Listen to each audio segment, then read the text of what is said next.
Three, two, one, and we are back. It is Sunday, and as always, we are broadcasting outside. So you have been warned if you hear the wind blowing, if you hear the parrots flying by, and God knows whatever else we're going to have. We had a massive clap of lightning yesterday. That was amazing. Just one, with almost no rain. Very strange. And it sounded like it was basically happening right above our heads, and Julie checked her little device and found out it was 2.5 miles away, but oh my gosh, the dog... It seemed like it was 2.5 away. Yeah, the dogs practically jumped up in the air 5 feet. Yeah, it was amazing. They did ruffle their fur. Yeah, the weather extremes and the differences in just everything when you live on an island like we do now in the Caribbean is profound than living in all the other places we've lived before, because everything is amplified. Just everything. And even the people, really. I mean, aside from cultural differences and things like that, it's fascinating to me, living down in Puerto Rico, how many people, how the people from Puerto Rico, they're more adjusted to hardship for longer periods of time than any place I've ever been before. Yeah, it's weirdly similar to when we lived in Ohio, I think. Because for the winter. For the winter, right? Yeah. You kind of knew how bad it could be. You had all of your equipment, your shovels, your ice melters, your picks, your, extra tires and clothes.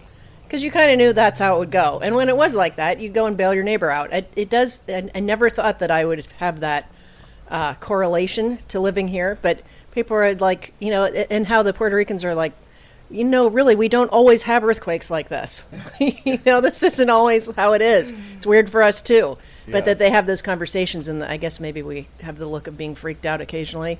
Well, but it is interesting how hardened, I guess, they are. Or hardened might not be the word. More flexible and accepting that, you can have these weird weather occurrences and earthquakes and all that. For when we lived in Texas, there was certainly a sense of, north of Austin, let's just throw that in there. But when we lived in Texas, there was definitely a sense of community. But the community was founded on, I think, more religious and independence too. Independence, yeah. There was more of these overriding sort of, I'd say Texas definitely has its own unique culture. But when you're living here, it's not so much that. It's more of interdependence for the sake of really, honestly, survival. I agree with that. Maria was only 3 years ago, and it's not hard at all to stumble across on a sojourn down to San Juan or just another part of the island. It's not unusual at all to see a part of San Juan or part of Puerto Rico that it still looks like something you'd only see in the third world after some sort of horrible bomb attack.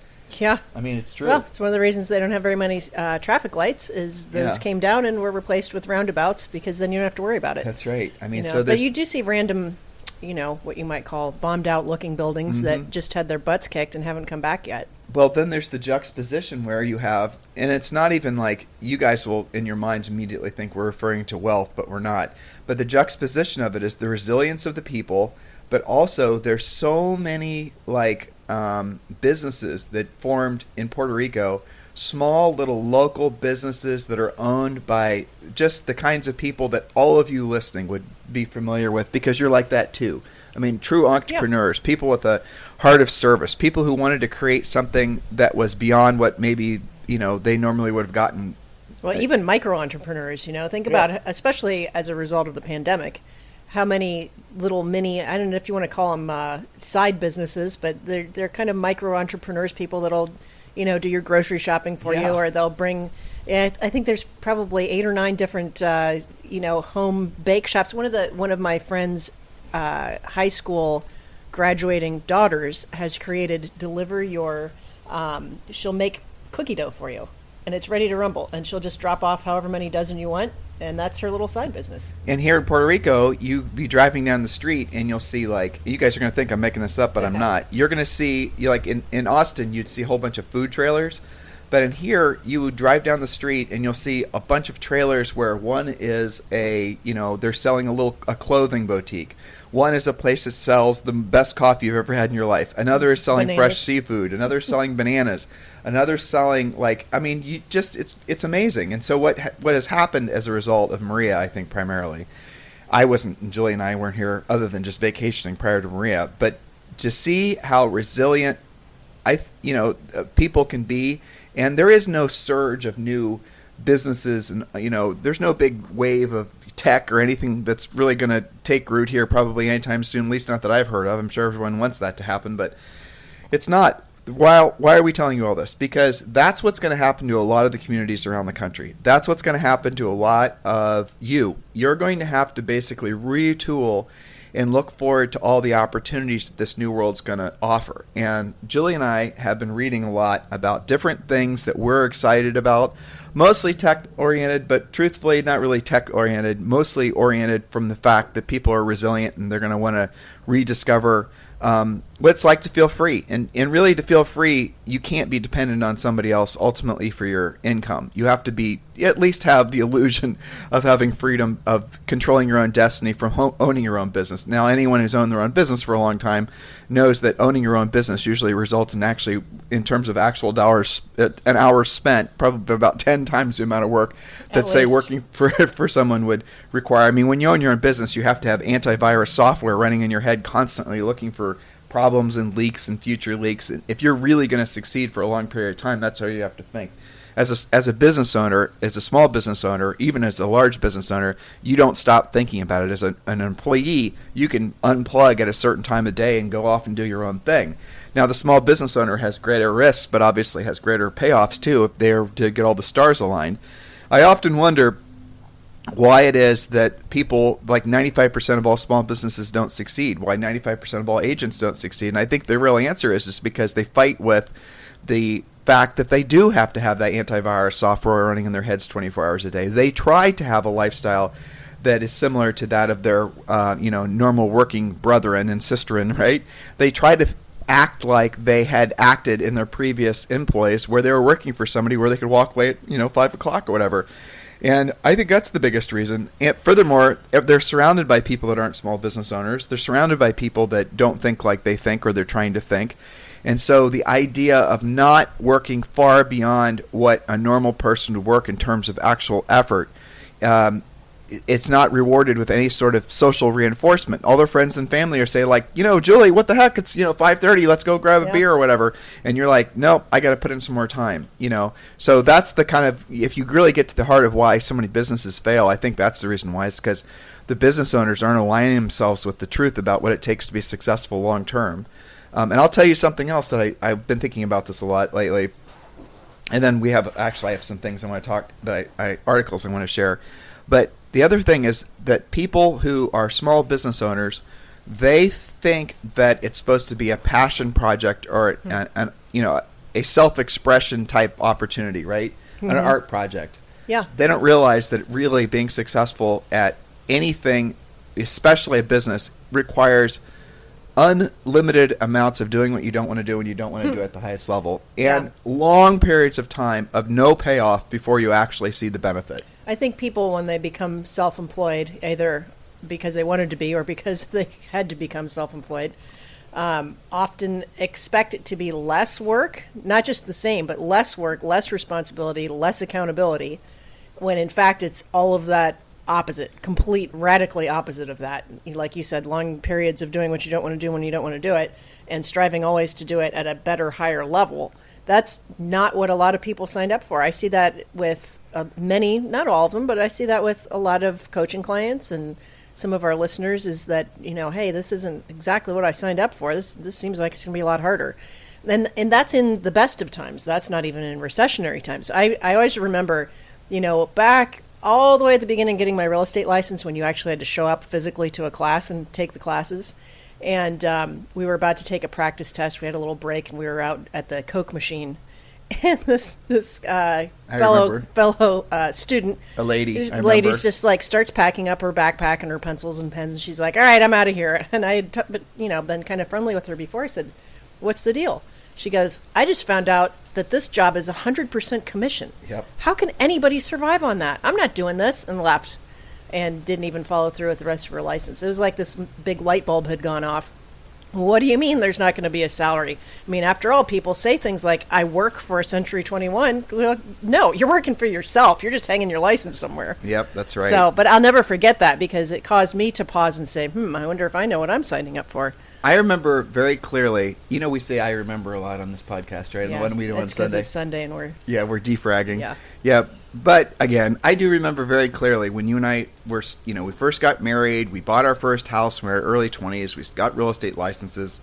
Yes, we had a lot of success. We sold over 100 houses our first year and every year after that.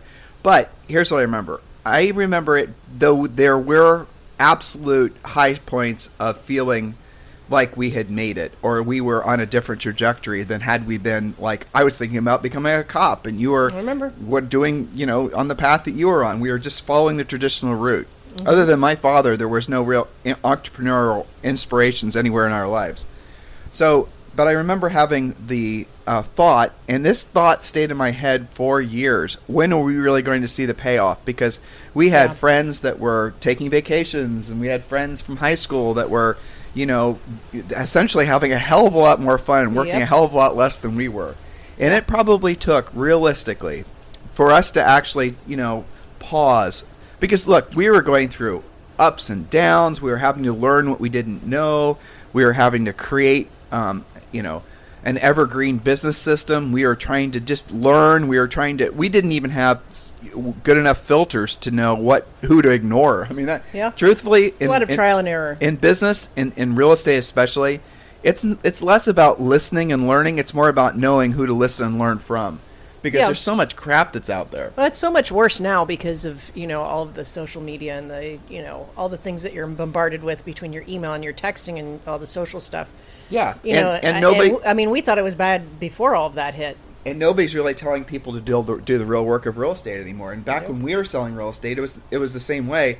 But really, there were fewer competing voices. I mean, when we were selling real estate, it was the marketing guy, it was the buy referral guy, it was the prospecting guy, and then there was the direct marketing guy. I mean, that was it. You had those were the four paths. And if you guys think about it nowadays, it's virtually the same exact thing. Yeah.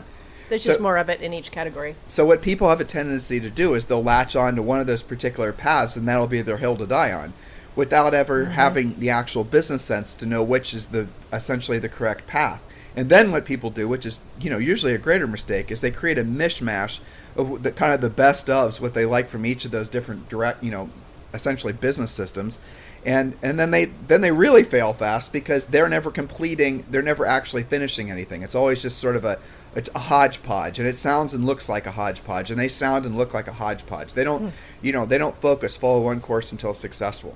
But really, at the end of the day, the hardest thing to do in real estate nowadays, or any small business, is know who to tune out, because everyone's an expert. I watch these YouTube videos occasionally, and there's this, I swear if he's 18, I'll be shocked, and he starts on talking real fast. It's a commercial. People ask me all the time, what should I do with my money? I'm thinking to myself, are you serious? Paper route money? I mean, what are we doing here, son? It is not congruent with his look or feel. I don't know if you guys see those commercials. I remember you showing that to me, and I thought, really? Yeah, because I listen to a lot of podcasts in the background during the day, and he's paying for these commercials. He's obviously trying to be some sort of business guru, and maybe he is. Maybe he's the greatest thing since sliced bread. But all I'm saying is there's just so many people out there that are just essentially trying to, frankly, not tell you the whole truth about what it takes to be successful in life in general. And the real truth is, it is truly about doing what you don't want to do when you don't want to do at the highest level. It's that, and that's such an unattractive, unsexy, horrible, ugly, non-trendy thing to say, but it is still true. I mean, Julie and I, we have to deprogram you guys constantly to realize that you do not have to be passionate about what you're doing to be successful. You do not have to, focus on the one thing. You do not. All this stuff is just sort of modern business feel-good garbage, and it really does confuse you. Thus the reason, in our opinions, why the failure rate in real estate is so shockingly high, because there's so many people out there that are just selling their wares to you guys and not telling you the real truth about real estate. So again, I kind of got off track on this, but where were we? We were talking about how people's expectations when they're running their own show is not the same as reality. So doing, essentially, here's the challenge with realizing that everything takes longer than you think it should to get successful, is because the people that are selling you guys these gimmicky ideas, they'll tell you that as well. And so what they'll do is they'll get you essentially drinking their Kool-Aid for years. And when their thing doesn't work that you've been investing money into, they'll tell you you just have to keep on doing it for a little bit longer. They're never going to tell you that it doesn't work, no, obviously. In fact, that's their objection handler. You haven't been doing it long enough. Exactly. Give it some time. Be some patient, I remember when Julie and I were people were trying to indoctrinate us in our Howard Britton days into the marketing realm. You have to brand, you have to buy your way, you have to spend money, you have to make it so that people only think of you when they think of real estate. You have to be, have your keywords so people do all this stuff. Guys, trust me, it's not new. It's been around forever. And I remember we sort of went down that path, but then we sort of realized that anytime you and I had enough common sense, I think, that anytime someone tells you have to do the same thing for over a year before you're going to see a benefit, and if you have an alternative where you can see a benefit literally the same day, why would you do the other thing? And the reason that you would do the other thing is because the other thing seduces you with the idea that it doesn't require doing what you don't want to do, and you don't want to do it at the highest level. It just requires that you have this sort of blind, unquestionable faith that eventually one day you'll start, all the damn postcards will all of a sudden making it so people start calling me, or all my social networking, or all the videos will make it so people will start calling me, and I'll start doing business. And screw you, Tim and Julie, I never had to do it. I didn't want to do it. I didn't want to do it at the highest level, right? I mean, isn't that what you guys think? So the reality of it is, again, go back to the statistic, why does virtually every single agent fail? And I bet you the failure rate in terms of how long agents are in business actually has, I bet you it's not 2 years that they're in business before they fail. I bet you it's more like 8 months now. I think you're right. Because there's so many different people. And when we were in real estate, it wasn't being reinforced by brokers and office managers who would all. So the difference was when Julie and I were in real estate, all the sort of, makeshift gurus weren't around. And or at least they weren't around in the sense that the brokers and the office managers hadn't been brainwashed by them. You guys get it? So when Julie and I sold real estate, the people that were essentially guiding us had been raised in a world where they were trained to do the real work of real estate, whereas a lot of you guys didn't have the options not to, really. Right. Whereas you guys are being raised in a world where essentially all the brokers and office managers and gurus and people that are trying to sell you different things, they have only known real estate in the past, let's say, in earnest, probably 12 years, where all these things have been essentially drowning out all the more reasonable, practical, and tactical voices. Because, again, they're very appealing. And if I tell you guys, for example, today it's Sunday, and I want you to do 5 things that truly make you uncomfortable that you've been avoiding, even though those are the things that are going to put money in your pocket the fastest. Let's say go call 5 FSBOs or whatever your greatest terror is of real estate. I mean, or you could go and basically do 10 social networking posts. Who's going to do the 5 things versus the 10 easy things that requires no rejection or skill? All of you will, and they know it, right? You guys get the point here? Now, with that said, for those of you guys, there is something to be said, like branding. Branding is a modern word that is trying to replace the word reputation. So if you want to have a really great reputation of being a successful, essentially agent or professional of any variety, the way you do it is by if you want to have the superior brand, and I'm air quoting that, the way to do it is have the superior reputation. The only way you're going to have the superior reputation isn't by spending a lot of money and telling people you're great. It's actually having done the real work of real estate and showing people that you're great, that you can actually get the job done. And you cannot, absolutely not confuse those two, because you cannot spend enough money to buy reputation, right? You can't. You can be fooled into believing that you can, but you can't. You can't shortcut that. You can't shortcut having, you absolutely positively have to be, the pointy end of the arrow, forward deployed, doing the real work of real estate when you don't want to do it at the highest level.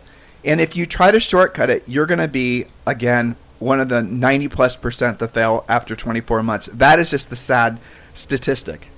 I didn't mean to talk about any of this today. That's okay. It's your brain dump, and that's all right. Yep.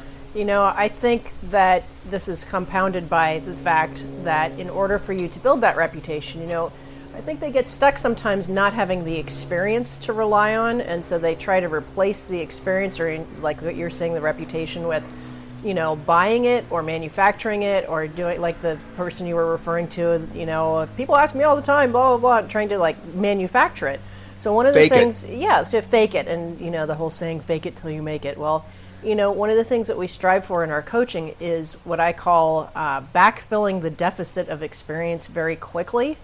We have a new agent action plan, and it's a list of things that they have no idea about. In the course of about 2 weeks, they go to a closing, they go to a loan application, they go and preview each segment, each price range in their market, because people generally don't show what they don't know.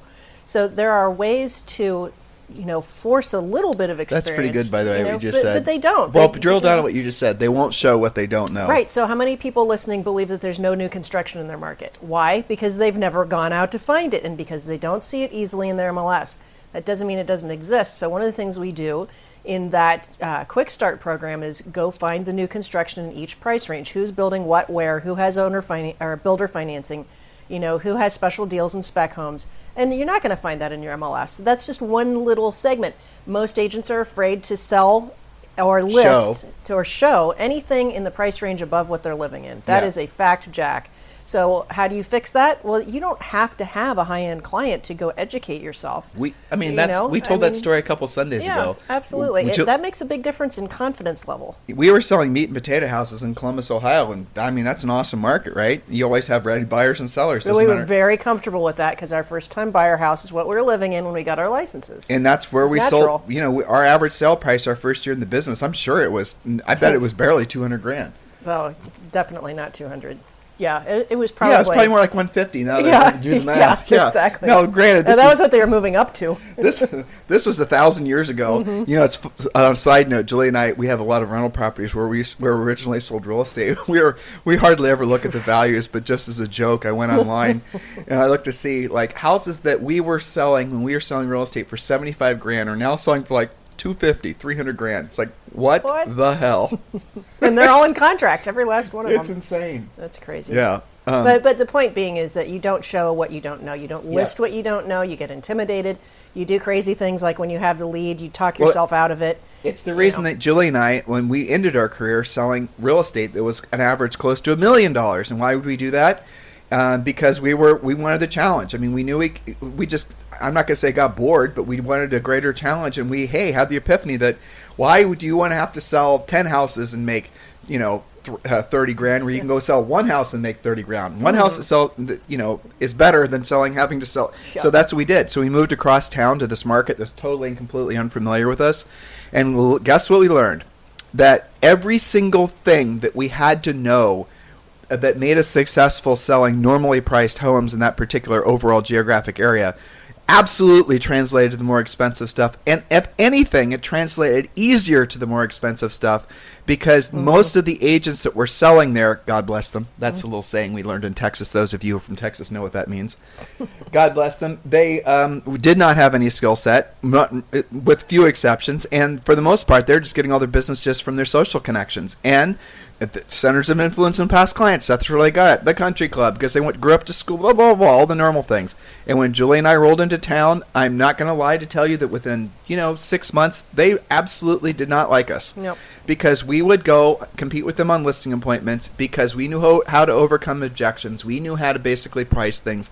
We had sharpened our saw selling meat and potato houses. And when Julie and I were selling houses, it was definitely not a seller's market. It was definitely not a seller's market anywhere ever. Now, we've coached agents in seller's markets. And yes, we're all secretly jealous of you, especially those of you in seller's markets with upper end price ranges. But we never actually sold. So we actually had to learn how to sell real estate in really what was a very, very challenging market. Point being is it translated to an upper end market. Now, here, big picture, all of us are going into the market where Julie and I originally sold real estate in. So that's the transition that's happening now. But we started out by talking about essentially how entrepreneurs will find opportunity anywhere at any time in any market conditions. And so the article that I shared with you this morning, do you have anything to tag on what we were just talking about? No, I mean, get into action and don't live in fear of what you don't know. You've just got to go figure out, and get some experience under your belt. So I came across an article today, and I'm not going to talk about conspiracy theories about 5G and all of that. Uh-oh, you guys hear that? You hear that horrible music? Live from Puerto Rico. Golf cart music. Live from Puerto Rico. Someone buy. This is like there's Yeah. Wow. I hope that goes away Well, soon. you were talking at the top of the podcast about how everything's amplified here. Okay. That includes the music. Yeah. On the weekends, Oh, these my goodness. people know how to party. Oh my gosh. Yes. And and God bless them too. And I mean that in the sincerest sense, not in the Texas sense. When there's a holiday here, I tell you what, if you've got some Puerto Rican friends, you have the best time. And it doesn't end. Like Christmas began. When did Christmas begin and end here? Well, right after Thanksgiving. I think actually Thanksgiving weekend is when we saw a lot of decorations going up, but it didn't end and until parties constantly. Constantly, wall to wall, and it went to Three Kings Day, which was like January 13th, I think. I love Christmas, but it was exhausting for me, I was even burned with on- a 6-year-old. Totally. But we'd never been to so many parties and had so much fun. It was awesome. It was awesome. It was, but we kept on checking the calendar, like, wasn't know. Christmas like last week? And they're like, they take like, there's like a week, like a long weekend off for Three Kings Day. And we kind of knew what Three Kings Day was, but nope, it's a thing here. It is. Yep. And they celebrate All it. week. And they give gifts too. They give It's Christmas. like second Christmas. Yeah, it's second Christmas. They give Christmas, they have Christmas on Christmas. And then they have Three Kings Day. And kids get Christmas presents on both days. Now, fortunately, Zoe had yet to discover Three Kings Day. But here's the challenge that Julie and I have here, living here. Are you guys ready for this? Our daughter's birthday is on January 1st, right? So she has Christmas, her birthday, and Yep. Three Kings Day. And she thinks that New Year's Day is all about her. Yeah, exactly. The whole world celebrates her birthday. So how, please, we need suggestions. How do we not raise a spoiled human? Yeah, I think it may be too late. Yeah. I mean, it's ridiculous. Oh, she asked me for a genie in the bottle yesterday. Oh, of course we can get that for her. I'm like, does No Amazon problem. have that? Yeah. I said, why do you want a genie in the bottle? That way the genie can come out and make me fly and all of my dreams will come true. I'm like, all right, we've been watching Disney. Yes, exactly. It was Well, cute, though. thankfully, she's starting to step away from that modern stuff that she likes to watch, and she's watching like Tom and Jerry. I And, know, old school. She's Old gone Looney school. Tunes, which is awesome. I know, and she's going Looney Tunes as a result. It's she true. changed. You did recognize that she's changed her laugh to sound like what character is it? Well, it used to be Woodstock from Snoopy, but now it might be Woody Woodpecker. I'm not I sure. was gonna say it's Woody got to stop Woodpecker. soon though, because it's making me crazy. But Me too. It's see. ridiculous. yes, I digress. But anyway, Yeah. Anyway, okay. So what were we talking about? I don't remember. Yeah, opportunities. Like I said, Yeah. you guys got to be strapped in for Sunday. We talked about what the hell we want to talk about. Oh, by the way, to listen to normal real estate coaching radio, make sure you listen Monday through Friday. Sunday is all about us defragging from the week That's and right. preparing for the next week. All right, article I sent you on 5G. yes. Right, okay, and let I me know look there's at a that. lot of conspiracy theories and people I that thought are. it was very interesting. I loved it. And so this really got me thinking. I think it kind of teed me up mentally to talking about entrepreneurs and whatnot, truthfully. But this article, you guys, this is how smart I am. When I thought about 5G, I just thought, well, hell, my cell phone will work better, right? Yeah, it'll be faster. Well, maybe we won't have to rely on, in-home wired Boosters. cable for our internet connection. And that was the extent of my the expansion of my thinking with regards to essentially 5G, and now they're already talking about 6G, without getting into the technological nerdy aspect of what 5G really means, unless my technological and nerdy wife wants to tell you. Well, Does she? it's not pulling up all the details, but I did read it, and absolutely not just a little bit faster, but it should be shockingly faster, more efficient, even and not just in your home, but also on the road. It'll affect your car. People who live in rural areas, like even when we lived in Texas, we weren't that rural, but they still, getting the internet to our little cell ranch, phones. and cell phones, Yeah.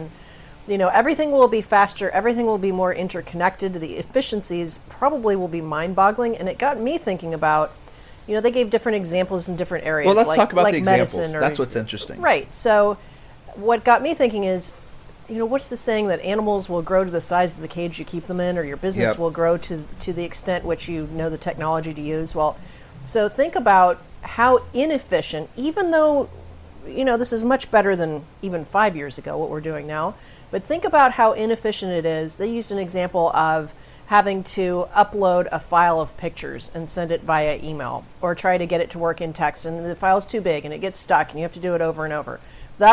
Those types of problems with information sharing will go away, which affects everything.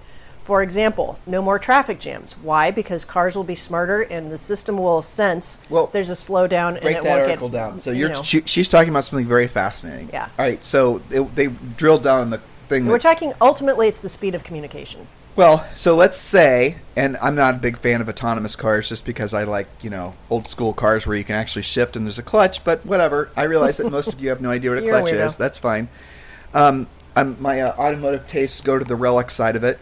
Julie, for a Father's Day present, an early Father's Day present, I found it and she bought it. It was a 1967 Mini Cooper S, a real one. And for the none of you who know what that is, it's not like the BMW made Mini of modern times. It's the original British Mini. Our golf cart is literally longer and almost as wide as the Mini. I'm not even kidding you.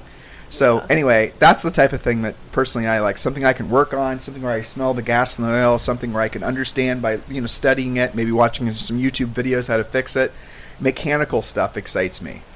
Anyway, so the whole aspect of 5G, just drilling down on automotive, is very fascinating because essentially the direction that cars are going is they're going to be autonomous. And I have to say, overall, even though I am a absolute automotive enthusiast, I think that's 1,000 times better than the situation we have now. Mm-hmm. And I'm not going to pick on Puerto Rican drivers, but oh my God, if there's autonomous cars here, I'd feel so much safer on the road. Totally. But so they gave the example of essentially you'll be able to sit. It's a George Jetson scenario, right? You're going to be you'll sit in this car, and it won't just go from one day, it's a thing like a Tesla, to the next day where you're sitting in this box. But basically, there's going to be an evolution of it.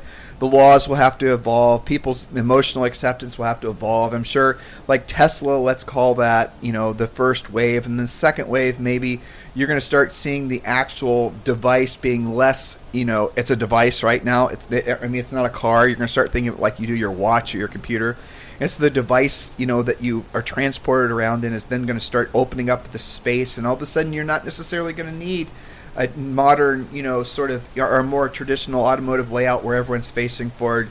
And then you're going to see the steering wheel. It's going to become something that becomes somewhat, maybe this car has it, maybe that doesn't, because the whole vehicles will be interconnected through 5 and eventually what comes next, 6G, so they can communicate with each other. They'll know where each other are. It's not going to be dependent. This is what's really cool. It's not going to be dependent on whether or not the road systems actually can get up to speed. So there's not going to be, we don't have to wait around for, like here in Puerto Rico, the roads here, let's just say, are challenging.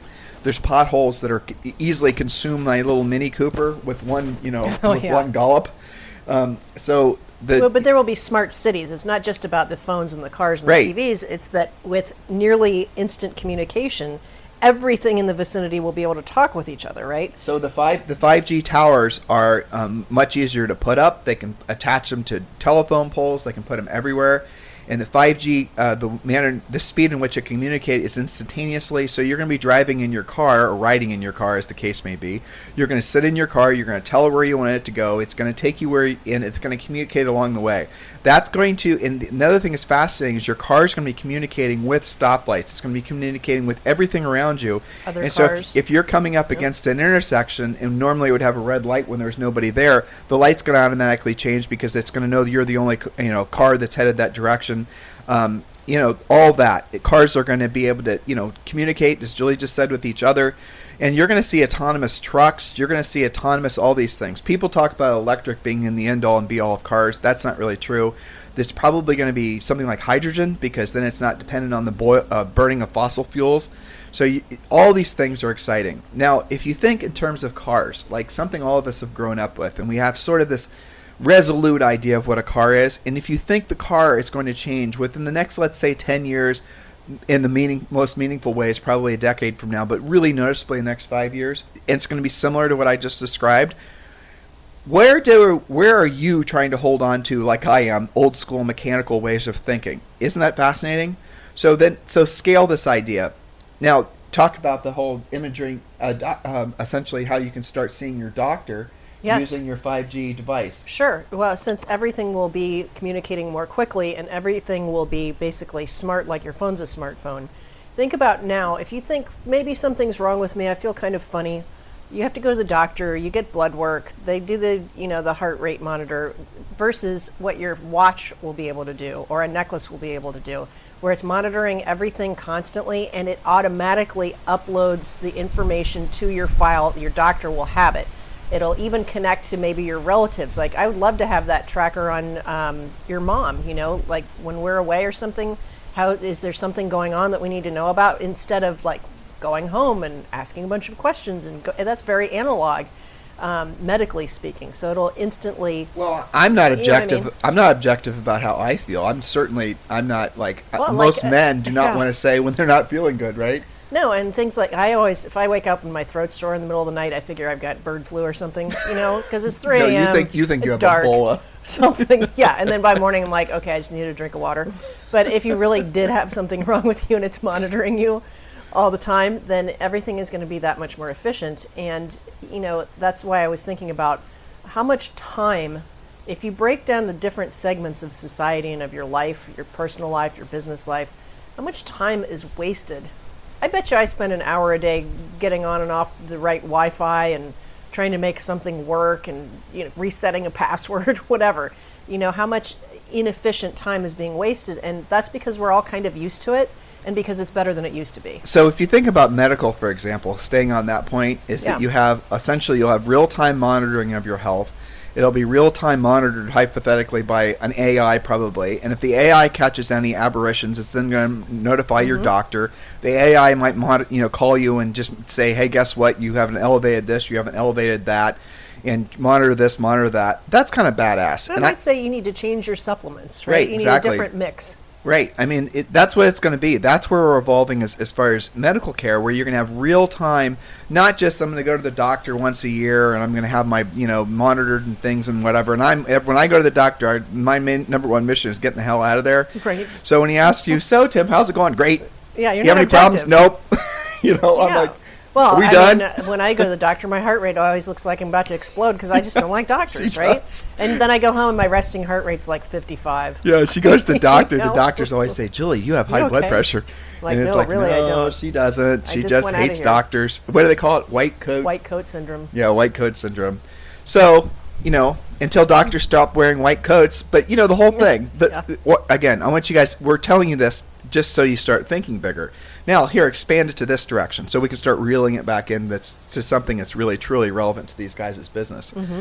If you had 5G connection that had no latency issues, which uploaded, downloaded, it was, not 4K, but some K that our eyes can barely perceive, and you could put on some kind of 4K, 5K, 1000K headset, and you then could all of a sudden go and it's an immersive experience. Let's say it's essentially you are there. All your eyes and your ears are essentially hearing the exact experience and seeing the exact experience as physically being there.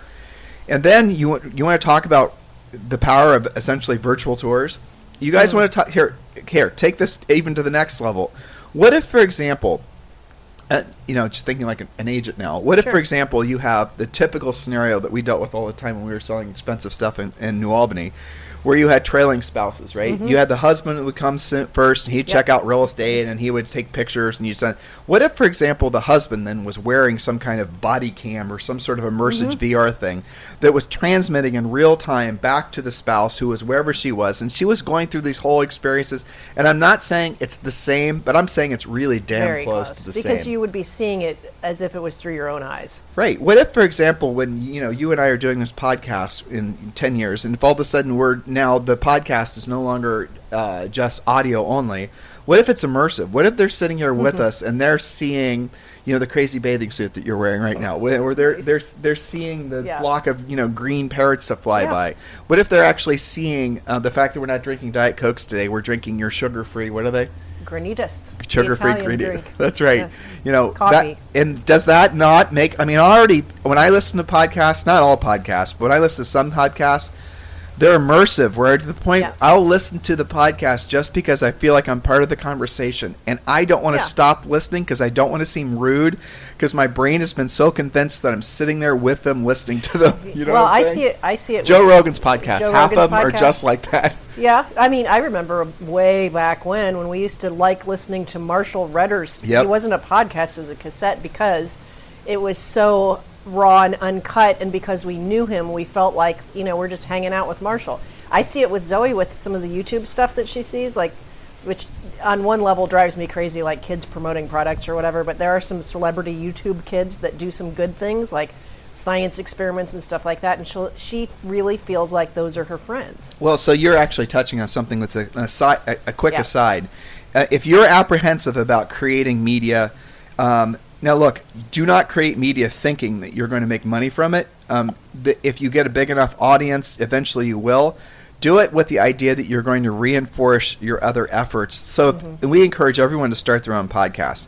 Podcasting, without a doubt, is going to, it already is, the pandemic has strapped essentially, Elon Musk style rocket boosters to podcasting as a genre, and it's going to take off like never before. The amount of people starting podcasts and the content about podcasts. Julie and I are literally podcasting directly in my iPhone. When the podcasting is done, we're going to upload the podcast, and it's so simple to do. There's nothing to it. We never have spent a lot of time editing and cleaning up and skipping the ums and the whatnots and the like. If Julie starts to sneeze, you're going to hear Julie sneeze, right? It just is what it is. But here's the interesting thing. That's the direction that all media is going. And maybe it's a spinoff from reality TV where people don't want to have a curated experience. But so if those of you who think I don't want to start my own podcast because I don't want to have to learn software, I don't know how to do any of it, guys. I'm telling you, it's all automated. Do it yourself. Because if you start creating a podcast that's going to reinforce your real estate business, where you're doing it with the intention of not not being just being of service to people, providing them information. And look, how many things did we talk about today that was real estate oriented? And this is the number one listened to daily podcast for real estate agents, maybe in the world. And we probably have the largest, if not one of the largest real estate coaching businesses in the United States, let alone the world. Why do I tell you that? Because on Sunday, we're talking about whatever the hell we want to talk about. And guess what? These are the podcasts we get the most positive feedback about. The irreverent ones. So don't overthink it, and don't think you have to have some sort of advanced technical degree in, how to use a mixing board, because you don't. The technology is to the point where, you know what? It doesn't matter if it kind of sucks. And as I say this, a lot of the podcasts that I've been listening to lately, they haven't been able to have guests physically there to share a mic.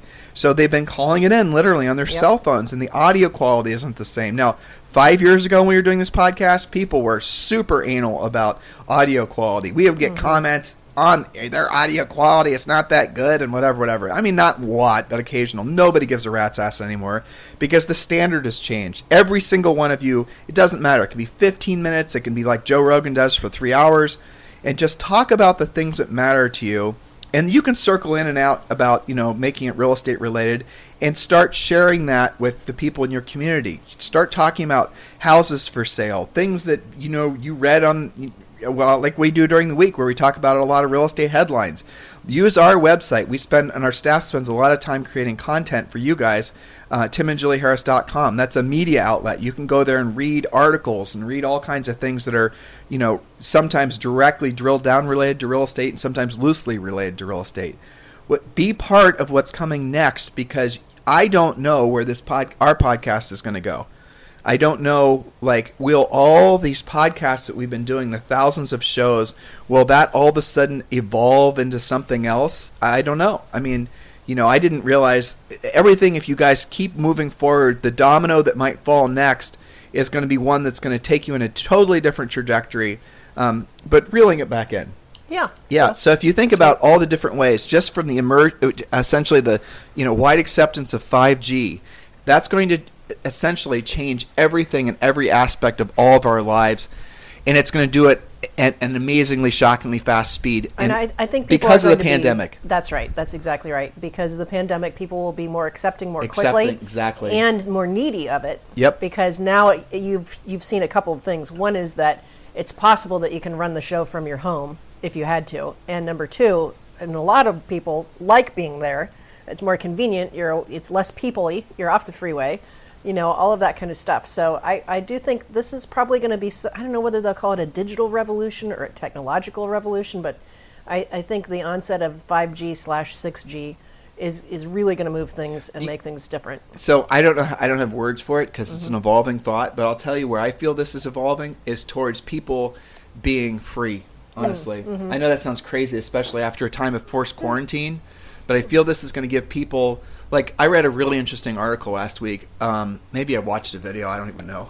But the lady was essentially talking about, she was working on Wall Street or had some job that necessitated her working at some particular business, that was in New York. Mm-hmm. And as a result of that, she was talking about all the compromises she had to accept, living in an apartment around a lot of other people that she maybe didn't like. And probably didn't even realize it until she had to be there a long time. She didn't. I mean, this was a younger gal. She was in her early 30s, and in order for her to have a house, she was married. In order for her to have a house or an apartment with room enough for kids, they would had to spend like $2.5 million. And she was talking about how much money her and her husband, she didn't give exacts, but she said mid 7 figures. Mm-hmm. Now you guys are thinking, oh my God, she's earning over $1 million. Well, here's the deal. In New York City, let's assume it was $1.5 million. She was probably spending, and I know this will boggle some of the brains of you guys, she was probably spending $600,000 to $700,000 a year on taxes. And then she was probably having to spend the rest of it just to afford the lifestyle. Housing is crazy expensive. Schools there are massively expensive. Yep. Food, everything is massively expensive. So she basically had been sold this bill of goods that for her and her husband to live in Manhattan and to pursue this particular career path and lifestyle, they had to accept all these compromises, right? It was like, oh, we're moving to Manhattan and we're going to earn, $1.5 million. Nope, you're moving to Manhattan and you're actually going to be able to earn $1.5 million, but you're going to save after taxes and expenses about nothing. Yeah, well, it's getting by money there. Yep. Isn't that crazy? It is crazy. But now she was saying after the pandemic, she was working at home. Mm-hmm. She was able to do everything she needed to do from home. Nobody really cared that she was at home. Mm-hmm. There was no having to go someplace, and there was also all these sort of business expectations, social, all these things have shown themselves for their fragility. And now she's saying, you know what? I'm not going to go. I don't want to go back to the office. I don't necessarily want to live here anymore. Maybe I want to live in Florida, or maybe I want to live in the mountains in Appalachia. Who knows where I want to live? Mm-hmm. Maybe I want to live on a ship in the middle of the ocean. I don't know if 5G works there, but you guys get the idea.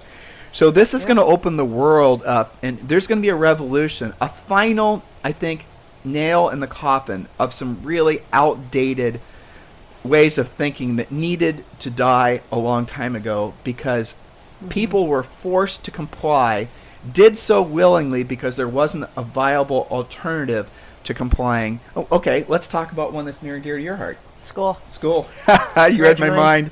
Yep. So well, it's one of the most common things that I'm hearing from my mom friends here. You mean, of course, we're all wigged out about sending kids back to school, not knowing the second wave of pandemic, this, that, the other thing. But, especially around here where a lot of the families are entrepreneurs, they own their own businesses, they travel all the time. Well, move it out of here. The freedom, this is a weird place. Well, but the freedom to educate your kid wherever you are, all of the apps make it absolute. It's not just Khan Academy anymore. There's gajillions of very good apps that are basically games that kids don't even know that they're learning some of the stuff they do, but it does give you the freedom to make some of those decisions. I know several people that are just going to take a quarter off and go to Europe or travel or go see their family in the States. But even if you're like where Julie and I are from, and you look at Columbus, Ohio, people are still taking a real hard look at some of their preconceived notions about how they were supposed to live their lives. And like I start wondering, it was normal when you and I were growing up that you had mostly 90%, 95%, you had two working, and you and I are not spring chickens, right? No, that's so true. You had two working parents, right? Mm-hmm. The generation before us, they may have had the dad went to work and the mom didn't. Yeah. Mm-hmm. So I wonder, often I think, that when I was growing up, I used to think that I knew there was a paradigm shift because people would still sort of say, when I was growing up, your mom stayed on all that, right? And there was occasionally the kid whose mom was at home waiting, that we were always sort of secretly jealous of because they always had a little bit better home life. And because they were called latchkey kids because that was a new phenomenon. Right. I mean, you'd get home from school, there'd be nobody there. They had to then start doing, after school stuff. And just, I'm not judging. I'm just saying our experience was uniquely different. And many of yours was the same as ours. Mm-hmm. So I wonder, why did that happen? Did that happen because of some sort of cultural, social revolution where women no longer wanted to be moms and take care of their families? I don't think so. I don't think so ultimately either. Yeah, you did when we were growing up. You thought that was normal because you were raised to believe, and we were raised in an environment that was trying to indoctrinate us into a thought that, right? Well, yes, but I also believe that you asked my grandparents at Thanksgiving once why people, why does it take two incomes now? And I asked your grandfather. My grandpa said, well, there's just more cool stuff to want. That's what he I said. think that's part of it. It was funny. But I also remember my parents clipping coupons and believing, well, it must take both of them to work because there's three of us and there's all this stuff going on. And I think they probably could have done okay with only one income. But I also saw my dad doing, summer physics, teaching summer school and doing photography and all this stuff.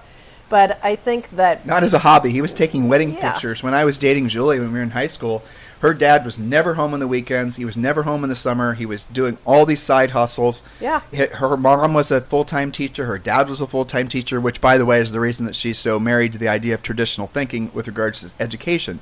But here's the thought that I'm sort of working on, right? Mm-hmm. How much of the modern accepted lifestyle compromises are going to be melted away because the coronavirus forced everyone to say, you know what, maybe we don't have to do school in the same way. Sure. Well, look at the expense of college. Like people, it's become a politicized thing that college has gotten so expensive and student loans and all that. And let's just be honest, it's ridiculous that kids are graduating from college with all this amount of ridiculous money in debt. But it's equally as ridiculous as parents and schools are saying, hey, you know what, if you're going to borrow all that money and you're going to get a degree that basically makes you unemployable, maybe we need to have a heart-to-heart about borrowing that money, and maybe that's not something you should do, or you should not follow your passion. Well, I've always thought that was completely crazy, that there's no pre-qualification for the degree, right? Right. So when you go to get a mortgage, they're like, what are your ratios? What's your debt? What's your income? Oh, you ought to be able to afford this. Not so with what you end up owing in college. I'm glad you want to become a social worker. That's fantastic. But has anyone actually explained to you what social workers make? And has anyone ever explained to you how much money you're going to have to borrow to be a social worker? And has anyone explained to you how long it's going to take for you to actually pay off that debt? And you're not going to be earning much in the first place. And now you're going to have this debt from your education to become something where you didn't earn a lot of money. Have you ever thought about how much money rent is and how you're going to earn money to buy food? Well, that's what they should be taught in the senior year of high school. Because what 17-year-old has those thoughts going on in their mind? They just want to get out of their parents' house, go to college somewhere. Well, they're not thinking. Of course, we're not helping things, because when young people ask us what to do, we always tell them to get a real estate license. Yeah, but you don't end up massively in debt to get that. No, you don't. So here's again, think about this, guys. What institutions, what sorts of ways of thinking, what kind of there's been so many things that have monopolized our thoughts with regards to this is how it is because it's always been that way. We talked about cars. We talked about, I'm going to circle back and we're going to talk about real estate, but just think about college. Think about elementary school. Think about where you live. Think about the validity anymore of having to live in a particular geographic area because it's near jobs. I get it. If you're not somebody that's able to work, well, okay, here's another thing. People say, well, Tim, I can see someone saying this, right? Tim, what you're saying is only relevant to people that have white-collar jobs and, because people that, are blue-collar workers, they don't have the mobility and the ability. Okay, why does someone, Julie and I didn't come from money. We had college student loan debt. Both of our degrees were useless, so all of that, right? So why is it, if we are emerging now as young adults and we were sort of being told to go in this direction or this direction or this direction, what if all of a sudden we could then go online, have an education that didn't result us in being in habitual debt, and then we then could start doing different things that would make it so that we never had to be specifically glued to a geographic area or a sort of an a preordained lifestyle or yeah. life trajectory, or an office. These things fascinate me. Well, I think you're going to see, and we've already seen this. I think about my cousin Laura, who got her master's degree online and didn't end up, owing a whole bunch of money. Now, 10 years ago, all those online universities didn't have the best reputation, and now that's all why changing. didn't they have the best reputation? Talk about that. I think it's probably because the traditional colleges didn't want them to. That's right. And the traditional colleges. And because it was less money and more convenient. You could do it anywhere. There was an absolute organized, system in place to basically make online universities and colleges seem less than the experience you'd have if you went to a classroom. I wonder who was paying for that. I wonder who was wanting the existing structure to continue to live on with no interruptions. I would guess it was the colleges and the universities. I would guess it was the people that are benefiting from the existing system. Boom, pandemic. Yeah. Everybody's offline for in some places 6 months. All of a sudden, you're seeing all these technologies and these ways of thinking that were just scratching at the surface of being widely accepted. Now they're hoisted to the top, and everyone, look, Harvard University is online now. I know. Yale University is Juilliard's online. online too. Juilliard, what? Yeah, Seriously? A music school? Now, How do you you do don't that? get full accreditation, but you can take classes. Right. I mean, you can learn stuff. That's amazing. But here's the thing that I think, to bring the two thoughts together with 5G, 6G, whatever that is, being available to rural areas, being available everywhere, inner city, because the argument against what we're talking about now is that poor kids don't have access to laptops or to Wi-Fi or all these things. When the city, when you're not dependent on having a fancy phone or a computer, then let's drill down on you what can you just combine the online school with, now it's accessible to everybody. So I might be able to see if I stand up. I can't see it, but maybe, I don't even know how many, maybe half mile. Nah, probably It's about a half three-quarters mile, of a mile. according Yeah. to my iWatch. From us, there is a new 5G tower that is just been constructed. You can't see it necessarily Pretty unless you close. know where to look. It's Yeah. pretty close, though. So behind Julie that palm tree. was just talking about rural. So here's something I want all of you guys to think about. If you are somebody living in, say, rural Texas, and one of the favorite things that we always did on Sundays, actually, when Julie and I lived in Georgetown, Texas, is we'd like to go on drives, and there were some of these cool old towns that were, you had to know where to go, but there were some amazing old towns in Texas that had essentially been, trains, explain basically the train stop. Yeah. When the trains were built, they essentially, those towns mostly suffered. They were servicing originally. These towns popped up because they were on the rail line, or not, or they died because they weren't on the rail line. It started going around them, or whatever that had made them something in the first place dried up, like having your cotton delivered by train, and now that's not really a big thing anymore. So Right. the railway still exists, but it's not really in use, so those towns dry up. Right, and so a lot of these towns, actually, interestingly enough, have been preserved somewhat, and they now film movies there. Granger was one of them. Yeah, Granger, Texas. If you guys are anywhere near there, you got to drive It's through really Granger, cool. Texas. It is cool. It's like walking through history. It is. Some of the original signs. Yeah. Of course, the signs that are up. I always wondered if those were movie props from some movie they shot there. I don't know. I think it's probably a mixed bag. I bet it is, but too. the original brick, roads are still in. A lot of the old hardware stuff. But look at is there. Granger. So Granger was maybe, I guess, 45 minutes using the toll road from Austin, right? And Granger had some badass, cool old mansions and houses, and just as it's starting to, with technology. How many people are going to say, you know what? I don't want the hustle and bustle anymore. I want to move to Granger. And what's that going to do to Granger, Texas? This little forgotten about town that's been forgotten about for decades is all of a sudden going to be rediscovered. Now it's hip. Right. Cool. How many people who are... And inexpensive in comparison. I mean, you can buy a pretty kick-ass house there versus downtown Austin or a condo or whatever. Austin, Texas, some of the condos down there are selling for $1,000 a square California foot. money.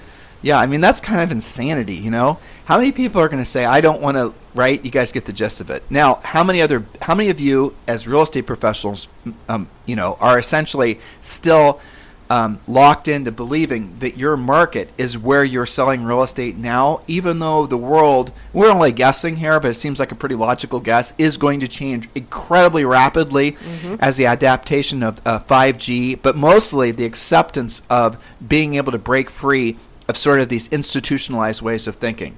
How much is your thinking, how many of you right now, if you had the choice, would live by a lake someplace? And how many of you right now, if you were to spend a little bit of time and fire up the Google machine, were to do some searching, and you'd quickly discover that there are beautiful lake communities all around the United States that you've never heard of, that have been forgotten about because of the fact that the major cities have been sucking up all the employment and been sucking up all the all that. How many of you, if you had a choice of living near a beautiful lake, having a lake house that wasn't necessarily an urbanly dense, or even a suburbanly dense environment, would choose to live in a place like that? I bet you all of you. Or by a beach. Or how many places where's the place you like to go, or the places you like to go on vacation in the summer? Maybe you have this place where your family goes every year or whatever. I'm seeing all these VRBO commercials starting to hit my, inbox again, trying to, that. How many of you don't want to just go there randomly, but you want to go there permanently? And now that you realize maybe you don't have to necessarily be so dependent on a particular geographic area, how many of you are going to start seriously thinking about moving there? Or maybe you get licensed in 2 areas and you start selling real estate in both areas. I noticed somebody you were talking about EXP with the other day was in 2 states. Yeah. Yeah, and I've had many clients. That seems to be something that's coming back as well. There's nothing saying you can't do that. Nope. Or maybe you formed, essentially, you have 2 branches of your business. Maybe you partner with somebody in Florida and you live in New York, and you guys can exchange referrals or just whatever. So how many of you right now so like when people say I want things to go back to normal, I have to say, for the most part, I'm glad that normal has kind of taken a break for a while, for like ever, and I'm glad there's all these opportunities for new ways of thinking and where people can start saying, you know what, I think I'm okay with my kid going to an online school, whereas you, Julie, would have 6 months ago, you were repulsed by that idea almost. I'm kind of 50-50 on it now. Right. I hope that my hope is that they do school 2 days a week and the rest of the time it's virtual. And that's one of the models that's being looked at right now. Makes total sense. So that they have a little bit of social interaction, they have communication with their teachers, they get to help. And, some of the kids need to be in labs and doing stuff like that. But yes, I am more okay with it now, partially because I see that, she's had to do that schoolwork and turn it in. I can see that she can do it. So you just said something. I'm going to drill down on it because people always say labs and taking a science class. Yeah. You can do virtually everything that you would do in a science class. Especially now with they were talking about, that article we were reading about 5G was talking about medical students doing virtual, whether it's operations or what have you. And if you recall from my foray into the land of nerdy last week, the astronauts had said that docking on the International Space Station was almost identical to their simulations. You can't just go and practice that, right? So that was just like their simulations. And I think as things get better and better and more real, that'll become a more viable option. So one of my clients is going to have a procedure, and I won't get into, I know he listens, so I won't talk about it. And I won't even say what kind of procedure it is, so he doesn't know I'm even thinking about him right now. But what he's going to do is he's having this procedure. He's going to be knocked out. He's going to be having this machine, and the doctor is going to be doing the procedure, is actually doing it remotely using essentially a whole VR experience that the doctor has. So the doctor is going to be controlling this machine that's going to do this, very, essentially it's tiny little incision, and this whole procedure is going to happen, and the doctor's not even in the same, so that's amazing to me. Yeah. Because there are obviously differences in doctor skill set. So if all of a sudden you can have a doctor do a procedure on you and he's in wherever the hell he is, Germany or whatever, and you're in Columbus, Ohio. And then all that gets recorded and becomes teaching material. Right, And, exactly. one thing leads to the next. So I do think it's exciting times for that. And But I think that looking back, people are starting to call this the great pause. Yeah. It's the great reset. It's a great reset. And, I think that people have been forced to be introspective where they wouldn't have otherwise been, of what's truly important and what are your actual options. Because you could have just gone on with the old normal forever and not had those introspective thoughts. Make it more practical, right? We always, it's easy to talk about these big scientific things, but some people are going like, I wouldn't want my doctor to be in Germany. I wouldn't want him to be here. I mean, I get that. Yeah. But here's the other thing. What if, for example, retail, as we know it, is going to be essentially, I don't even know how a lot of retail, anything that's involving an office, I truthfully don't even see. Maybe there's a way forward for the short while, but going forward, I don't know. I just don't get it. I don't see it. We've always had a virtual business. We've never had a physical location. It never has made a difference. Yeah. And we've always questioned the sanity of having in the back of my mind, I thought we would be more efficient if we had a physical location. And frankly, and gratefully, Sure. smarter angels basically have said, no, Tim, it's better to, allow people to work from home and the whole thing. But here, think about this. What if, for example, we talked about education, we talked about, medical stuff, we talked about all this stuff. How about a women's clothing boutique, right? What if, for example, there was a way, and I'm sure there is, I probably, am missing the boat on this already, for a lady to essentially have a virtual rendering of herself, either on a computer or through some totally immersive, right?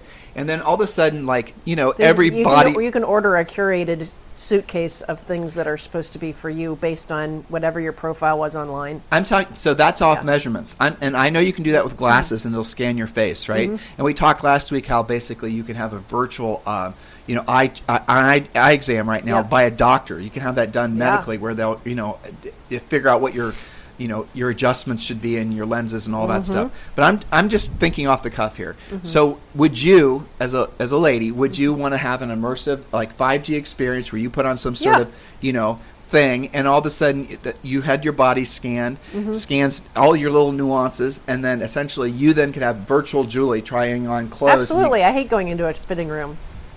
So if you were a clothing retailer, that's the hot setup. Why the hell wouldn't you want to do that? And furthermore, you could have clients all over the world very easily. Yes, and you could have sales that weren't dependent on when your stores were open. How much, like, if you think about super cool, how many retailers right now? It's not just the Neiman Marcus. I know has been on their heels for a long time, and basically they're in BK now, and J. Crew also. Gap, J. Crew. There's whole malls. They're gonna how many of those businesses right now, because of the coronavirus, or more importantly, their customers, because of the coronavirus, are going to start demanding a new retail experience. Sure. And are those big businesses going to evolve fast enough, or are there going to be small startup businesses that are going to sort of take an iteration of what I just said and all of a sudden make it so that you could start essentially doing all your clothing shopping online, or rather on a some sort of VR headset or whatever the hell it's going to evolve to be called. And all of a sudden people are going to, that whole industry is going to just be, and it'll be an Amazon or something like that does that. Yeah. For sure. And I think that you'll see that with groceries and things where, your fridge will communicate with your online grocery that already resource. happens. But that'll become more normal so that I don't have to think, oh my gosh, I'm running out of, cheesy goldfish for Zoe. It'll just know that we're on our last goldfish and it'll show up. Right. It'll be awesome. So again, when you guys are thinking about if you're trying to move yourself, and again, Sunday is about us talking about whatever we want to talk about. We're less practical and tactical, that's for sure. But the reality of it is if you guys think about what's going to come next, as we sort of cross this rickety bridge together to this new undefined future, I really think what's waiting for us is going to be magnificent. And I really do think it's going to be about people feeling a lot more free and alive. And yes, some of this technology is going to be, it's going to feel overreaching. I read another article how essentially there are already drones with cameras and speakers and the whole thing. Well, now if there's going to be 5Gs, drones are going to become a normal thing. And I don't just mean drones just delivering you crap from Amazon. I'm talking about drones that are going to be police drones. Surveilling. Yeah, surveilling. And so, I mean, you can take that from both sides, right? A surveillance state, or basically where it's going to be safer. I mean, well, and the counter argument to people freaking out about that is that the accountability will be on all the time. If everything's being viewed all the time, there's not going to be the he said, she said, and here's what I saw and what you saw. That, some of that is going to be good. And just, what I was thinking, again, developing thought, is if doing what you don't want to do when you don't want to do it becomes easier and more efficient, then that leaves time for you to do what you do want to do. Well, look at Zoe's education, right? Yeah. I mean, granted, she's in first grade now. Yeah. But she can get all of her schoolwork done, hour and a half, 2 hours? Yeah. Assuming she's sitting still, yes. So just kind of going back a couple thoughts. Sure. So school is like it is from 8 until 3 or 8 until whatever. Why? Yeah, because why? They can fill the time and make you pay for it. Essentially, and it become, now just continue to peel back the layers of the onion, because essentially institutionalized childcare. But it's also, I get it. I'm not arguing with you, but see how Julie's still defending it, listeners? Parents are at work. Well, that's my point, 8 though. and 3, and they need to, and because it's the law that your kid goes to school by the time they're 8 years old. Let's keep drilling down. All right, so for us to build to build the buildings called schools, we have to what? Work. And we pay for it through property taxes. We pay for it through loss of efficiency because of the fact that people are traveling back and forth. Yeah. And so it's all sort of structured around the idea that, people are going to go to work, and people are going to work because they have to pay for all these institutionalized, widely accepted expenses that none of us really had a vote on. We were just born into it. So now what happens if you wake up after a coronavirus and you're realizing maybe that school thing isn't the way I thought it would be?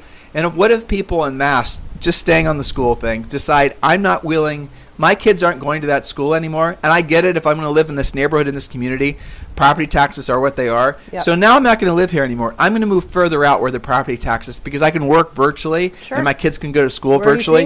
Do you guys see how all these dominoes interconnect? It's very, very fascinating if you let your mind go.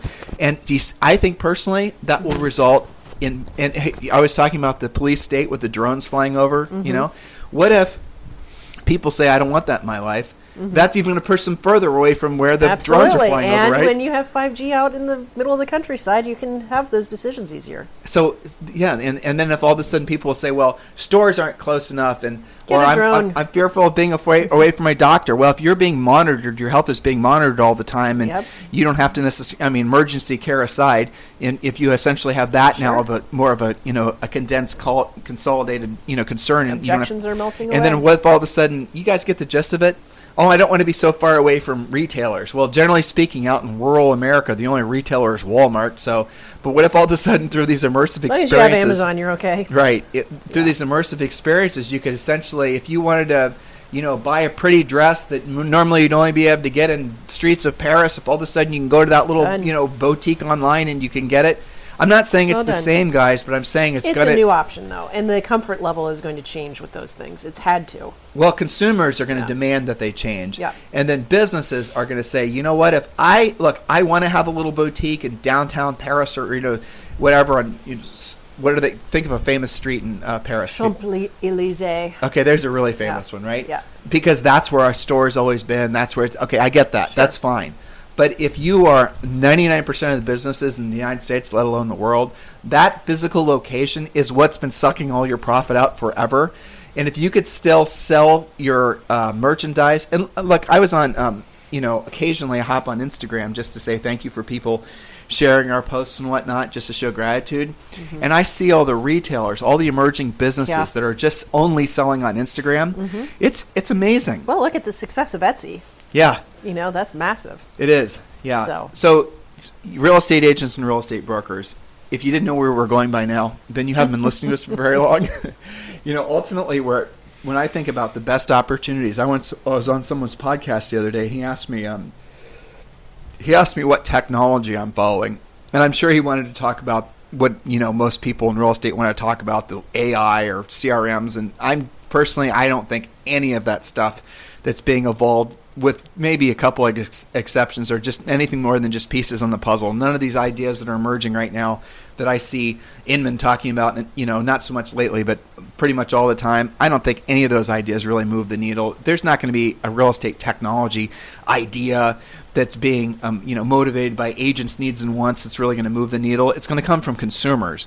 And until there's a consumer-driven demand and behavior as far as how people interact with real estate, there's going to be no impetus to really change the way the overriding system works. This coronavirus is changing that. Amazon will probably change that. Technology companies that develop the technology we're talking about will change that. What if all of a sudden you had to, Amazon now is able to facilitate this sort of interactive virtual thing that Julie and I just talked about. They come out with this new device where you can just, hear and smell, and the whole thing's immersive. And all of a sudden, then Amazon starts selling turnkey technology for agents and brokers. It's going to be an application, a recording device, if you wanted to call it that, where you then could essentially, it's not just your Entreport type experience. It's something at a totally different level. When that happens, which is going to happen, if you're not an agent that's embracing that type of thing, you're not only going to be not competitive from a buyer's perspective, but sellers sure as hell aren't going to give you the time of day. So when you think about where the puck is going to be ultimately, it's going to definitely be, as far as the brokerage side of things, I don't think any of the traditional brokerages, and frankly, I don't think any of the traditional franchises have a real clear path going forward, because their business structures and their cost structures are still mired in bricks and mortar. I mean, again, looping schools back in, we talked about property taxes. We talked about the hassle and expense, and, Zoe comes home every 2 weeks with some new plague, What if you could then have the choice of not having that in your life anymore? What if, you always had the choice, but people like my wife and most of you guys were like, this is the experience my kid wants to have. I have this certain value set, this belief structure that goes along with this traditional way of thinking.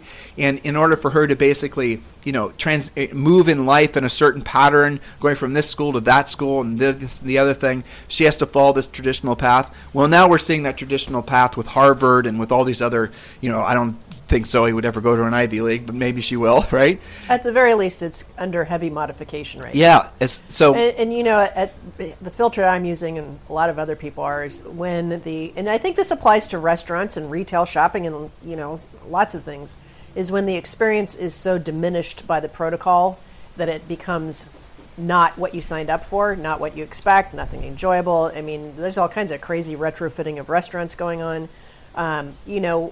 If kids are going to be required to wear masks and punished into timeout if they don't, that's just not sustainable. What 6-year-olds? I can barely get her to wear shoes. She's not going to wear a mask all the time. Right, or wash her hands. And things like that. And then, if they're talking about not allowing them to do sports or music, it becomes more and more diminished. And at some point, it's like, that's not going to be worth it.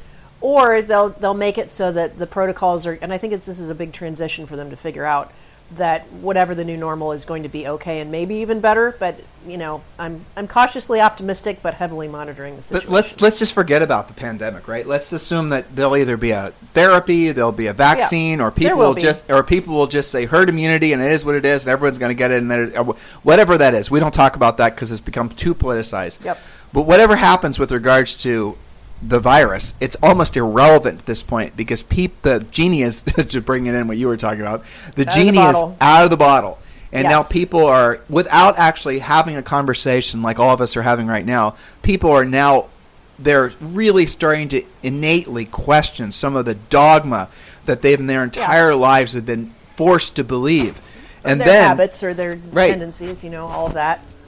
Yeah, I mean, it's amazing to me to look back, and I'll be very interested to read the history, whether that's a year from now or 10 years from now, about this time in history.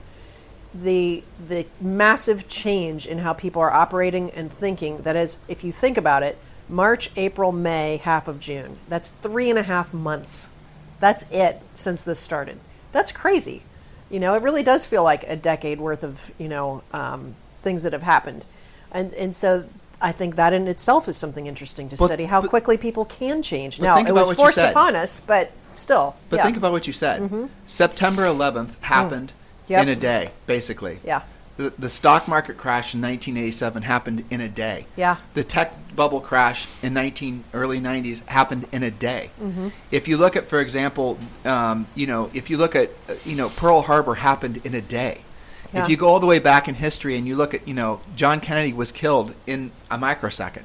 If you think about how change actually happens, the most radical change hardly ever happens over a long period of time. I know. It happens in a flash. About that we do. You live through it and you. Well, maybe you don't live through it. Yeah. Maybe you only live in the after effects of it. Like if you were a kid and you weren't around in September 11th or you don't know what it's like to fly pre-September 11th. Let me tell you, it was a hell of a lot less stressful, right? Yes. And now all this pandemic, and all these things, the unintended consequences that are happening as a result, that's going to be what changes society in a more meaningful way, because this change hasn't been in a flash. It's been happening over, like you said, half of a year. And it was... And all of us had the experience. That's it, is that the collectiveness of the entire world going through it. That's what's different. Right. That's what's different. And I'm interested to see, even 3 months from now, what the differences will be. I mean, I had my hair done a couple days ago, and I'm not sure people are going to sign up for that all the time because of all the protocol that you had to do. Well, but let's talk about that. I think there's going to be companies where it's going to be do it yourself. Here's your guide, and there have been, but it'll be better quality and. But here you're bringing something up that's interesting. Let's say you went to now in Puerto Rico. Truthfully, I don't really think this is true, but for the rest of America and the world, in order for you to go get your hair cut, you have to be in a licensed place getting your hair cut by a licensed hair person, right? You have to have a certain level of government involvement in your business in order for you to open up. That's like true. The place you went the other day. Their certificates are on the wall, and it's official. So that is a proof of what I'm talking about as far as being an attachment to old ways of thinking. I remember when Tesla was trying to open up places to sell cars in Texas. Mm-hmm. The Texas Auto Dealers Association was supposedly the strongest in America, and essentially got together and made it and tried to force that Tesla could not open up locations in retail like malls, right? So Tesla, if you think about it, guys, is there another automobile manufacturer that has like pop-up shops, that aren't in these big sort of industrialized places where it's zoned that you can open a car dealership and there's tons of Teslas sitting around. And by the way, guys, if you are blessed enough to travel outside of the United States, you'll see that the car dealership using as an example, the big sort of all the car dealers in this part of town and this, where it's zoned to have car dealerships, that is an American experience. When you go to Italy and you go to any place else on the planet, you go into a retail location that's very similar to going into, say, a dress shop or, a watch shop or a cigar shop. And you go in there and there'll be maybe a car there, maybe there'll be a car you can drive, but that's the experience. And that's what Tesla did.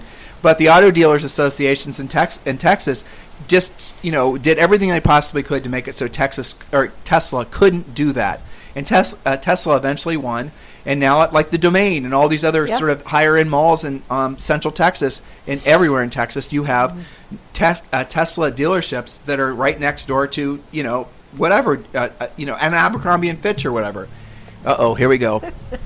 Back live in Puerto Rico. Back. The music, if you guys could hear that. That's part of our soundtrack. It is. That's right. And the birds flying by and the wind blowing, right? It's all very authentic. Yeah. And you need to take another allergy pill. Yes, I do. Yes. So that's what I hope you guys are opening your minds to, because that's really exciting. All these different things. Look, if you're in real estate, what do? We can't help ourselves making this practical and tactical. Just straight up, you guys have to take a hard look at eXp Realty. Every other business, every other brokerage is going to have to play catch up, but most of them won't even try.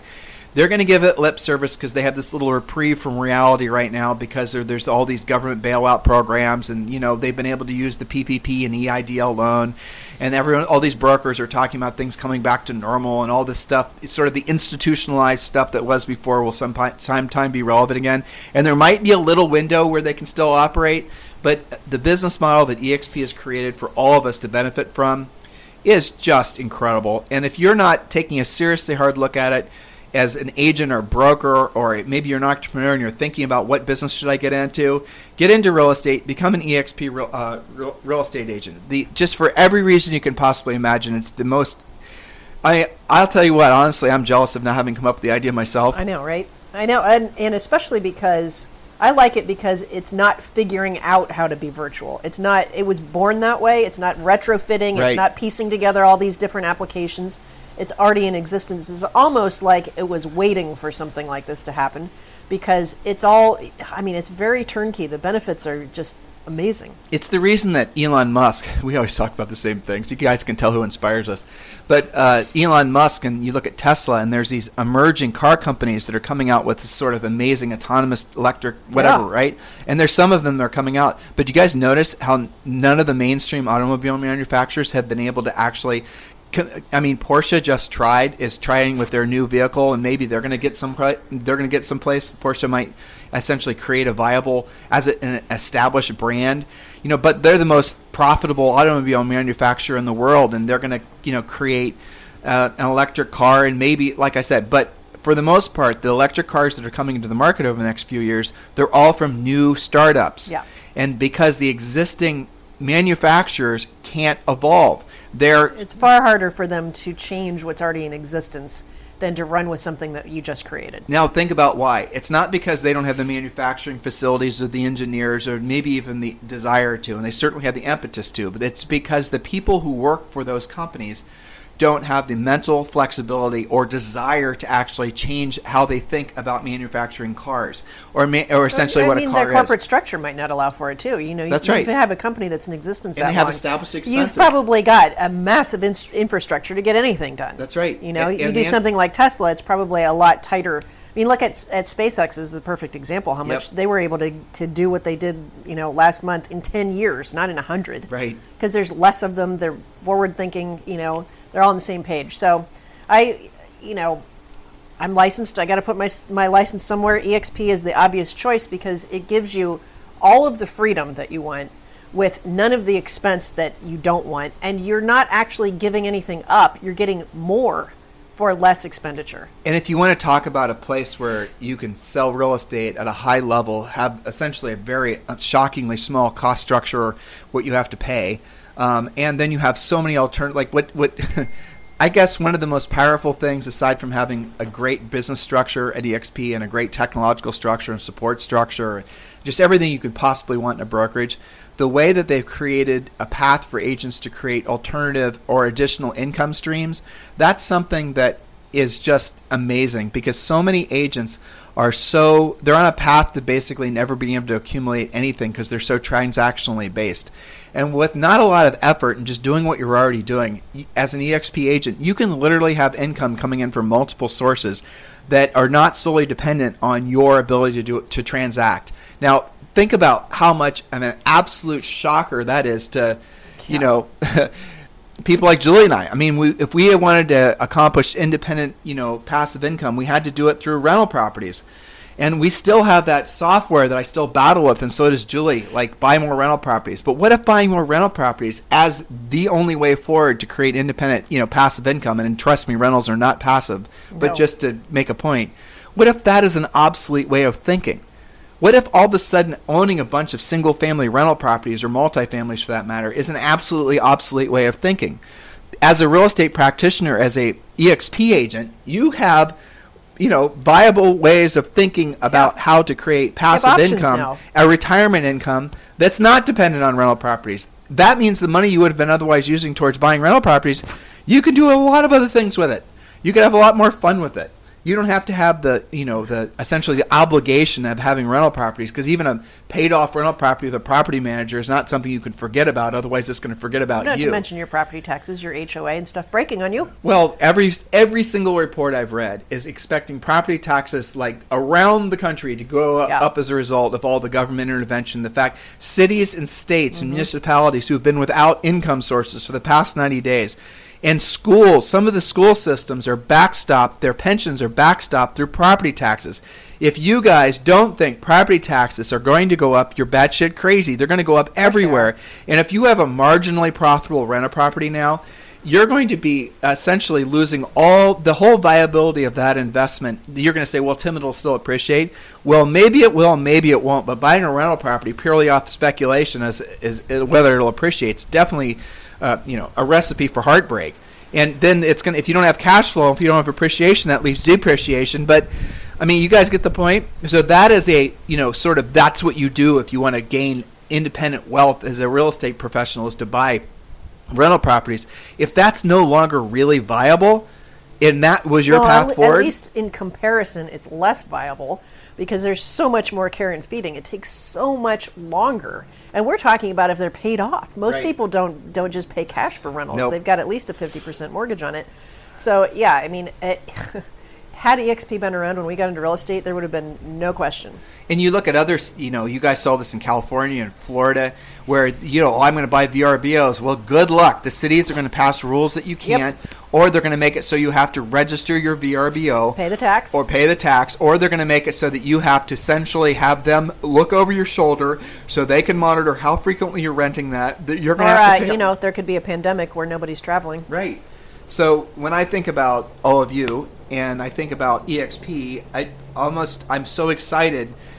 Some of you have no clue what a huge opportunity it is. I'll give you the shortcut to learn more. Just text the word EXP to 31996. Text the word EXP to 31996. If you're already on the EXP path, congratulations. I want you to text me directly so we can further that conversation. Text me at 512-758-0206. And yes, that's my real cell phone number, 512-758-0206. Go ahead and text me, and let's have that EXP conversation, and let's see if it's a good fit for you. If you're a small, medium, or a large broker, if you're not seriously looking at a graceful exit out of a probably marginally profitable or non-profitable real estate brokerage now, you better do it before the market really meaningfully shifts next year, which pretty much every leading indicator is telling us it's going to go towards a buyer's market. And if your brokerage is full of agents that have only been in the business for the last 10 years, and you know damn well those agents are not equipped to be selling in an adjusting, let alone buyer's market, how are you going to make it, truthfully? Your best agents aren't going to be skilled to basically adapt to the new market. Your brokerage is probably making less than 3% any kind of net margin now, if it's making money at all. I want you to be honest with yourself and think about, what are you going to do a year from now if all these predictions about real estate turning decidedly towards a buyer's market and properties losing value in some markets 7 to 10%, what position are you going to be in then?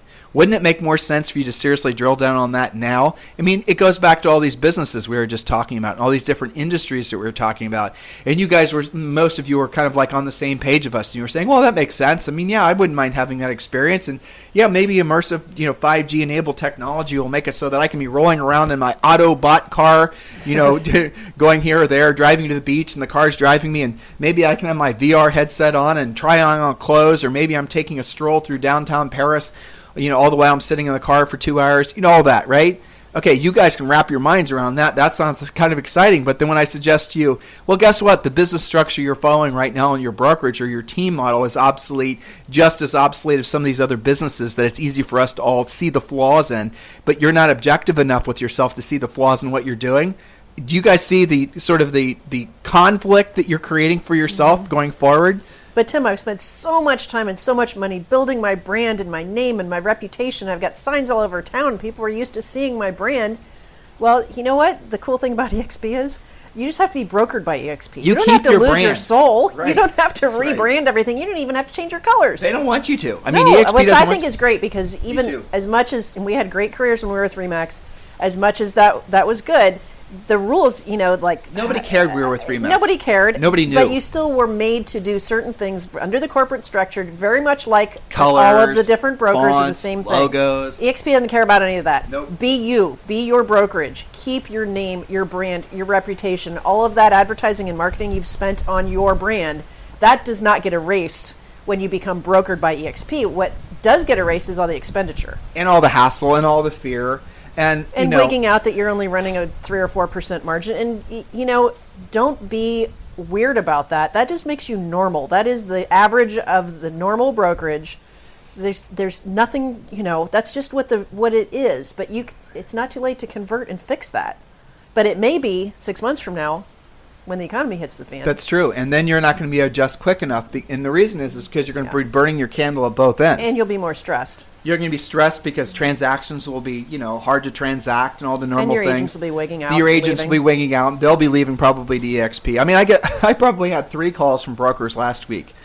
And they all want to move to EXP. They obviously all want their agents to go to them. I saw that. They all want their agents to go to them to EXP and follow them. Mm-hmm. But they basically start the conversation out with me, every single one of them, and agents listen to what I'm saying. And they all say this: I want to talk with you about moving EXP. I want to create a plan so I can do this in the next 60 to 90 days or 30 days or maybe 2 days.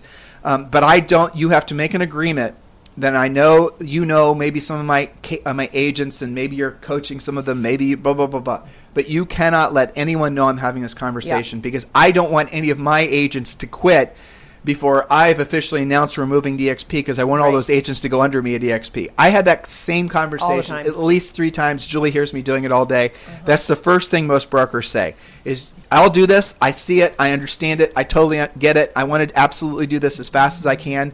But you cannot let the agents in my office know that I'm thinking about making this move, because I don't want to lose them, because as soon as they realize I'm going to EXP, they're going to go to EXP before I go to EXP, and then I'm not going to sponsor them. I'm not going to get the benefit of revenue share. And you only have those conversations once the brokers had that light bulb moment that this makes so much sense, that they better do it before the rest of their brokerage does. Right, exactly. Well, anyway, now we're talking about EXP. Yeah. Anyway. But guys, look, if you want to know where the puck is going to be, if you want to be part of essentially, there's no question, the EXP business brokerage model is essentially the Tesla, the SpaceX of, the industry, of our industry. It's what is going to be relevant going forward.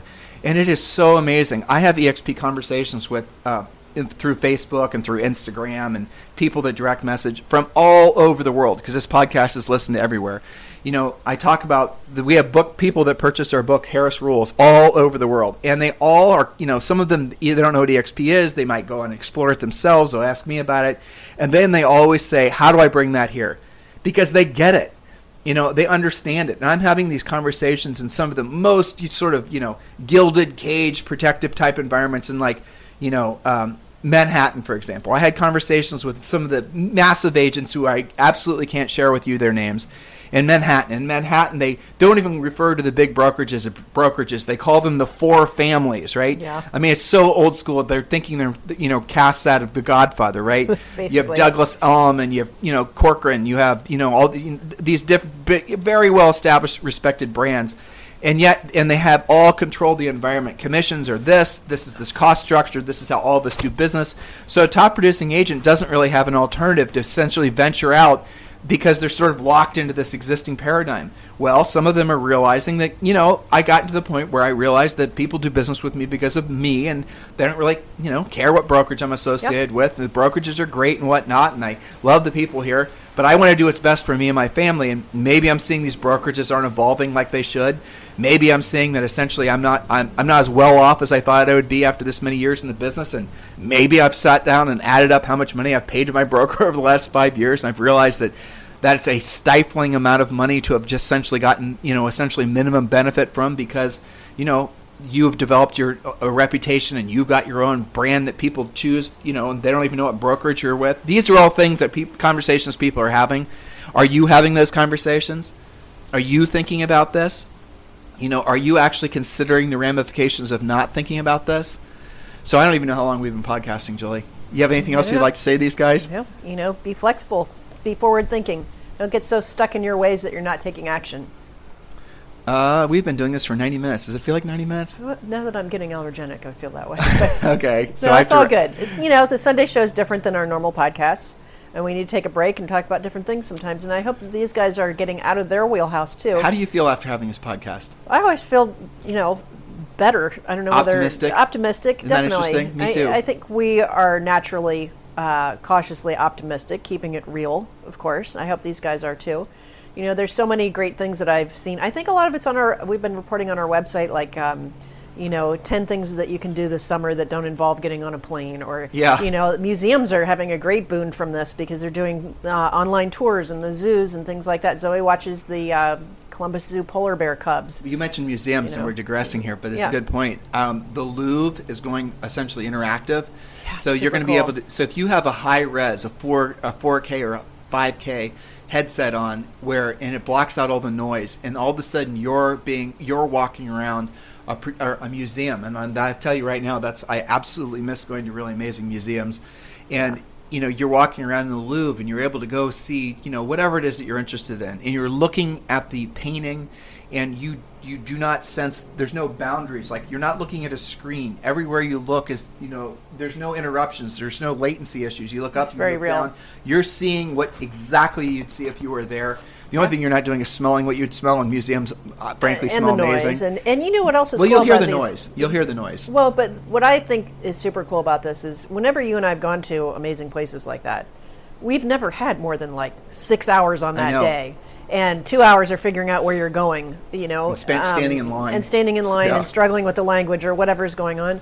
When you do it virtually, you don't have all those issues. But so you can spend more time doing what you want to see. It's not the same, right? Obviously, going to see David but some things are better. Florence is not the same as seeing it virtually. That's true.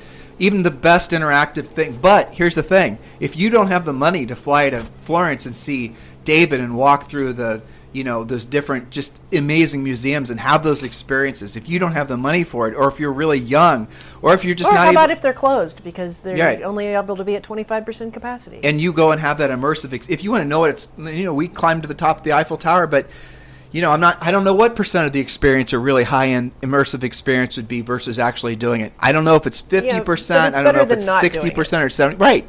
So think about, like, if you're in that rural environment and you don't have the money or the ability to travel and whatnot, and all of a sudden you can actually have those experiences where you can then start you climb to the top of the Eiffel Tower, or you can go to the Macy's Thanksgiving parade. You can do all those experiences without actually having to, it's not the same, but it's a hell of a lot better experience for the people that maybe, for example, couldn't have lived or couldn't have afforded to do it, or couldn't have, all that. If you want to know what it's like to live on a beachfront house in, Malibu, and you've always wondered what that's like, and you're from Columbus, Ohio, and the only places you've ever exposed to places like that are online, and all of a sudden you can have this immersive experience where you're there, Maybe someone's going to create the technology where you can actually smell the salt air. I don't know. Probably. And you have that experience. Doesn't that make you a better person?